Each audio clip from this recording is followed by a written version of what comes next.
I'm Ryan Oberman. Our farm is MTM Carriers. We have a family farm, been farming for as long as I know, probably 4 or 5 generations here. And so we do row crop, corn and beans.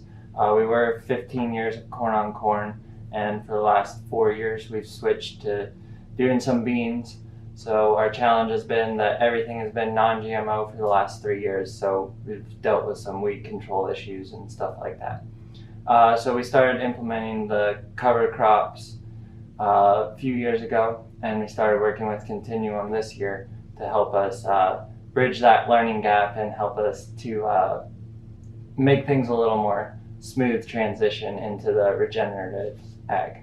So as far as crop improvement, since we've been working with Continuum, we don't have a whole lot of history so far, but what we've seen is with the cover crop, we've been able to help our water kind of soak in a little bit better. We've got quite a few wet spots that this year we noticed with the cover crop were less, and so we've been able to control the water flow a little bit better with that.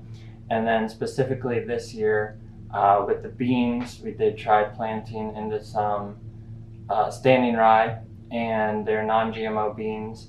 We didn't use any chemical on those, so our weed control with that has been very good. We've been satisfied with that. So for us, an environmental impact, our goal with the regenerative ag is to decrease our chemical usage and our fertilizer usage. So we have a lot of manure. So my ideal goal would be that with the help of Continuum that we can get to the point where all we're using for fertilizer is manure.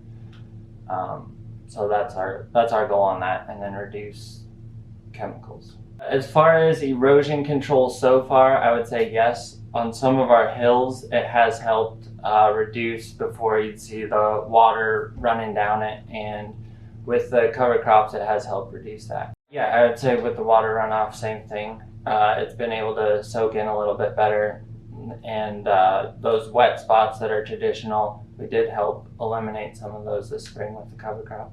Yeah, so we were talking about this morning as far as what type of data we use to help implement it.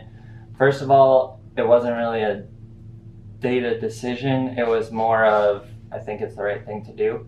And then after I realized that it's the right thing to do, I had to implement to make sure that we were going to be able to keep up our yield.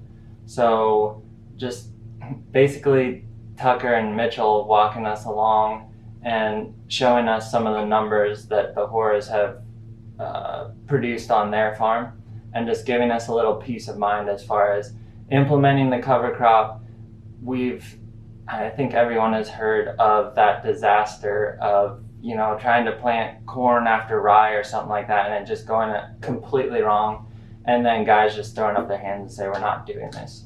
So the data of yield results, and then my big thing is the ROI, just being able to prove that with cover crops you can still keep the ROI up and do the right thing as far as improving your soil health.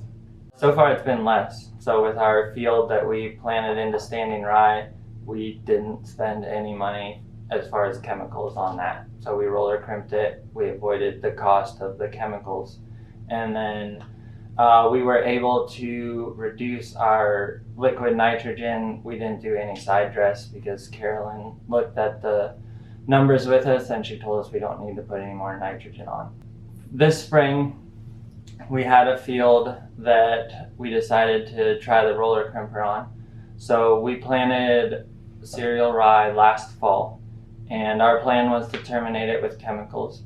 But this winter we decided to buy a roller crimper, and so we planted the beans in 30-inch rows into the standing rye, which was about 16 inches tall when we planted it. And then probably 4 weeks later, we went back in with an in-row roller crimper. And so you drive down the row and it lays the rye over it, and then it crimps it, so it'll kill it, and we didn't use any chemicals on that. So as far as terminating the beans with the roller crimper, Continuum definitely helped with that decision.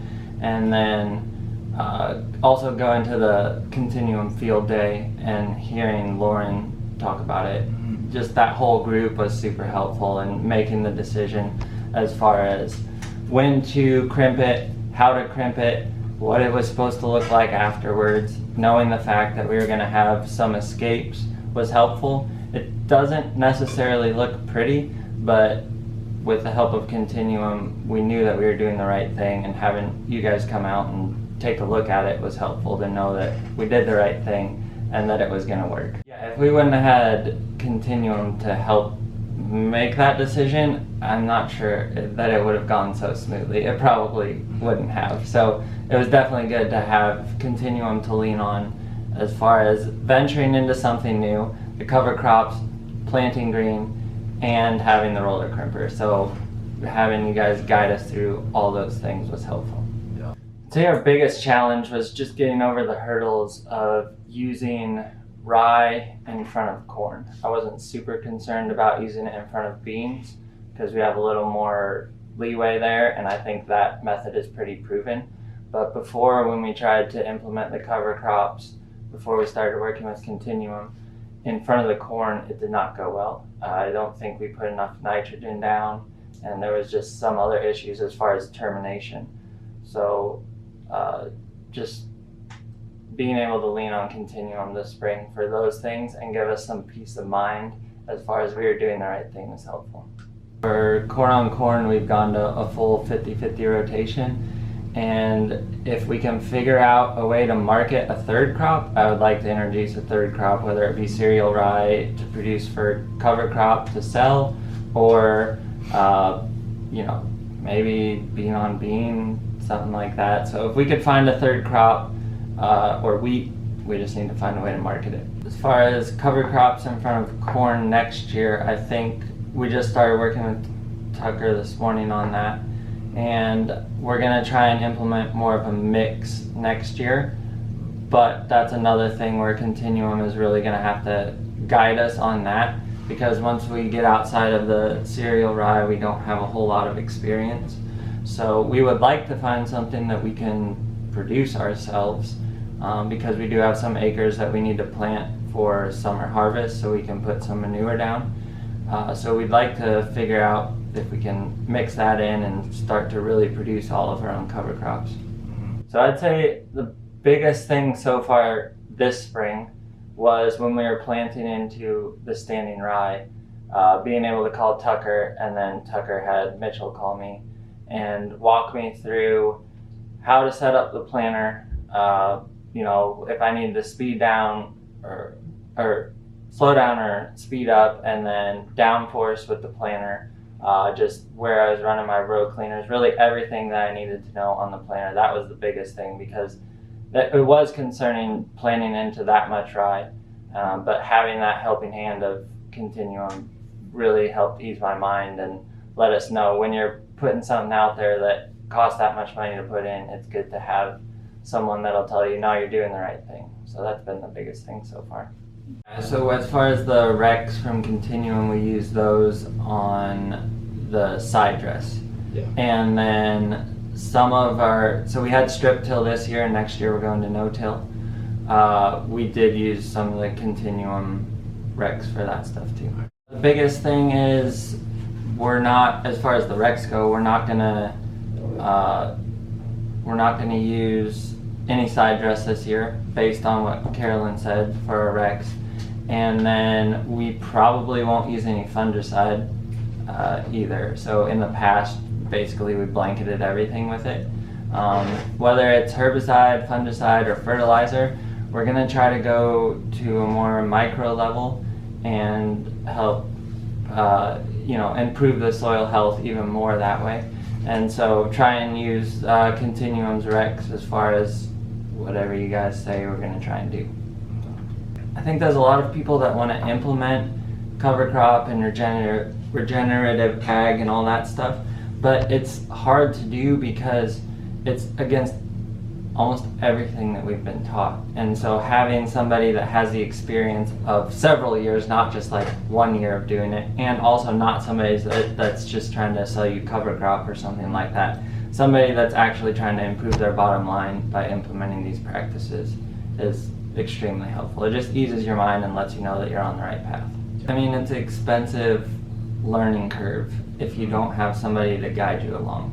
This spring, making the decision to work with Continuum has helped just, first of all, ease my mind as far as we're headed in the right direction. Second, know that we're doing the right thing as far as trying to improve our soil health. We'll be able to reduce our inputs and help the environment as well, which is our main goal. As long as we can keep our profitability up doing that, and Continuum has proven with their numbers and data that we can do that.